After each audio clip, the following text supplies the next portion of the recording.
जय विश्वबंधु। संपूर्ण श्रीमद् भगवत गीता बंधु, अभी हम चिंतन कर रहे हैं श्रीमद् भगवत गीता के सांख्य योग द्वितीय अध्याय का। तो दूसरे अध्याय में अब तक हमने चिंतन किया, भगवान ने अर्जुन को मोह त्याग कर खड़े होने के लिए कहा।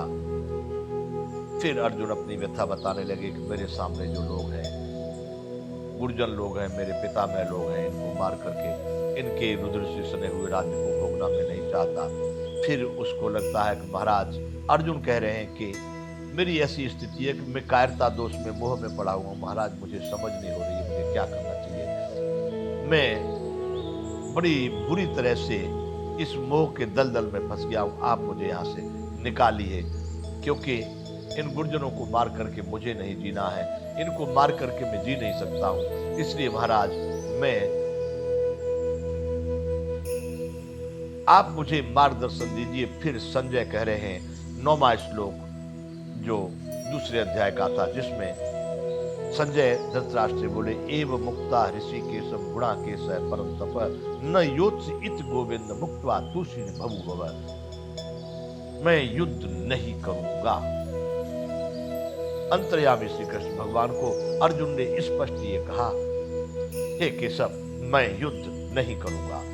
इतना कहकर अर्जुन बिल्कुल चुप हो गए, शांत हो गए। अब बंधु, यहां से आगे आज दूसरे अध्याय का 10वां श्लोक।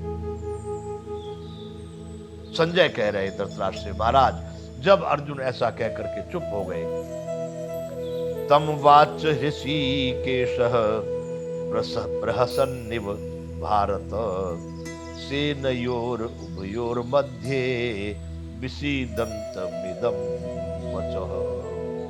जब महाराज अर्जुन इस प्रकार से कह करके कि मैं युद्ध नहीं करूंगा चुप हो गए, वैसी स्थिति में श्री भरतवंशी धृतराष्ट्र, मैं आपको बता रहा हूं कि अंतर्यामी श्री कृष्ण महाराज ने, अंतर्यामी वो अंतर की व्यथा को समझने वाले हैं, अर्जुन के भी अंदर में क्या चल रहा उस बात को समझ रहे हैं, समझने वाले उन भगवान ने दोनों सेनाओं के बीच में शोक करते हुए उस अर्जुन को हंसते हुए यह वचन बोले, बड़े आनंद के साथ में बोले कि ये अच्छी विदा। ऐसा व्यक्ति, मेरा अपना अनुमान है बंधु, गीता सुनाने लोकहित अर्जुन को मोहित कर दिया, उस ज्ञान से केशव ने सारा जग कृतार्थ कर दिया। भगवान की लीला थी, अर्जुन मोहित हो रहे हैं और भगवान यहाँ प्रसन्न हो रहे हैं, हंसते हुए से, व्यंग्यात्मक भी हो सकता है। भगवान यहाँ पर संजय कह रहे कि महाराज, जब अर्जुन ने कह दिया कि मैं युद्ध नहीं करूंगा, वैसी स्थिति में श्री कृष्ण भगवान उस शोक युक्त, करुणा से युक्त उस अर्जुन को हंसते हंसते से ऐसे वचन कहने लगे, उनसे बात करने लगे। क्या कह रहे हैं? श्री भगवान उवाच, भगवान बोले क्या बोले? असोच्यानावन सोचस्त्वम प्रज्ञावादांशु भाससे। इसमें कुछ बल है, व्यंग है, हंसते हुए से बोले, मतलब व्यंग्यात्मक बोल रहे, मेरे विचार से शब्द लिखा है कि हंसते हुए बोले। पर मुझे, मेरा जो विचार कहता है, मेरा जो बुद्धि बल विवेक कहता है, व्यंग्यात्मक ढंग से भगवान ने अर्जुन को ये बात कही है। असोच्यानावन सोचस्त्वम प्रज्ञावादांशु भाससे गतासून च नानुशोचन्ति पंडिता। भगवान बोले, हे अर्जुन, तू न शोक करने योग्य मनुष्यों के लिए शोक करता है और पंडितों के से वचनों को हमको कह रहा है। अभिप्राय यहाँ पर व्यंग, बड़े विद्वानों जैसी भाषा बोल रहा है, पंडितों जैसी बातें कर रहा है। और शोक किसके लिए कर रहा? जिसके लिए शोक न करना चाहिए। अरे उत्पत्ति विनाश वाले सभी पदार्थ शरीरों से लेकर नष्ट होने वाले हैं, क्यों शोक करता है? यहां नहीं कहा उन्होंने स्पष्ट, लेकिन भगवान इस भाव में है। भगवान उसको व्यंग्यात्मक ढंग से बोल रहे हैं कि असोच्यानावन सोचस्तुम प्रज्ञा वादांशु भास से गतासून च नानुशोचन्ति पंडिता। परंतु जिनके प्राण चले गए हैं उनके लिए और जिनके प्राण नहीं गए हैं उनके लिए भी पंडित जन शोक नहीं करते। अर्जुन, तू भाषण तो ऐसा दे रहा है, उपदेश ऐसा दे रहा है, बड़े विद्वानों वाला, पंडितों के से वचन कह रहा है, पर तुझे ये मालूम नहीं गतासून च, अरे जो मर गए उनके लिए भी वो लोग शोक क्या करूंगा, तेरे हाथ में क्या, जो मर गया क्या करेगा उसका, और जो मरने वाले क्या रोक पाएगा, जो मरने वाले हैं उनको क्या रोक पाएगा। भगवान व्यंग्यात्मक ढंग से हंसते हंसते व्यंग करके अर्जुन को कहने लगे, हे अर्जुन, तू जिनके लिए शोक नहीं करना चाहिए उनके लिए तो शोक कर रहा है, और पंडितों की सी, विद्वानों की सी उपदेश हमको कर रहा है। अर्जुन, पंडित जन तो, विद्वान जन तो जो प्राण जिनके चले गए हैं उनके लिए भी शोक नहीं करते, और जिनके प्राण नहीं गए हैं उनके लिए भी शोक नहीं करते।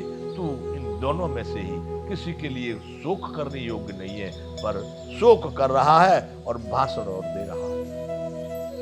भगवान अर्जुन को अब समझा रहे हैं अपनी भाषा में।